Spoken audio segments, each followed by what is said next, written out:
মাছ ধরা মৌসুম শুরুর সঙ্গে সঙ্গে শুরু হয়েছে প্রভাবশালীদের আইন না মানার মহোৎসব।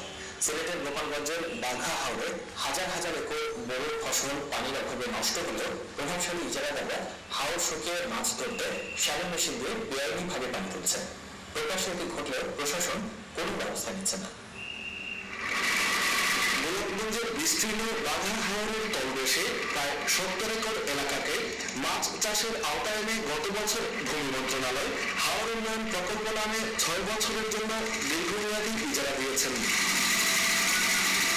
ইজারার শর্তে বলা আছে, হাওরের পরিবেশ প্রতিবেশ রক্ষা করে মাছ ধরতে হবে, কিন্তু প্রভাবশালী ইজারাদাররা তার কোনো কিছুই মানেন না। তারা মেশিন দিয়ে হাওরের পানি নিষ্কাশন করছে।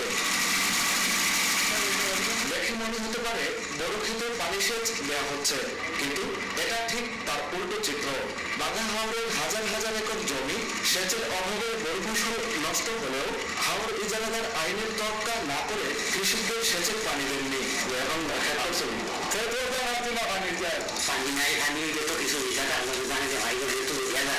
অন্যদিকে হাওর এলাকার মৎস্যজীবীরা পড়েছেন বিপাকে। মেশিন দিয়ে পানি শুকানোর ফলে নির্ধারিত এলাকার বাইরের জলাভূমিগুলো শুকিয়ে যাওয়ায় মাছ ধরার পেশা থেকে বঞ্চিত হচ্ছেন তারা।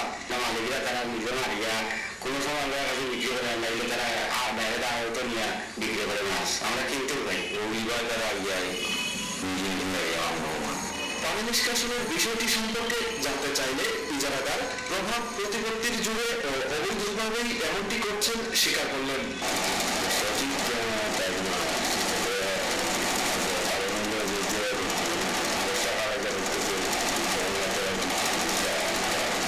আর যথাযথ তদন্ত করে চুক্তি ভঙ্গের অভিযোগের সত্যতা পাওয়া গেলে ব্যবস্থা নেওয়ার আশ্বাস দিলেন জেলা প্রশাসনের কর্মকর্তা। লিখিতের মধ্যে উল্লেখ রয়েছে, যদি বিল শুকিয়ে সে কোনো ধরনের মাছ ধরে তাহলে তার সাথে লিজ বাতিলের রয়েছে। Abdul Alim Shah, ATN news, Sylhet.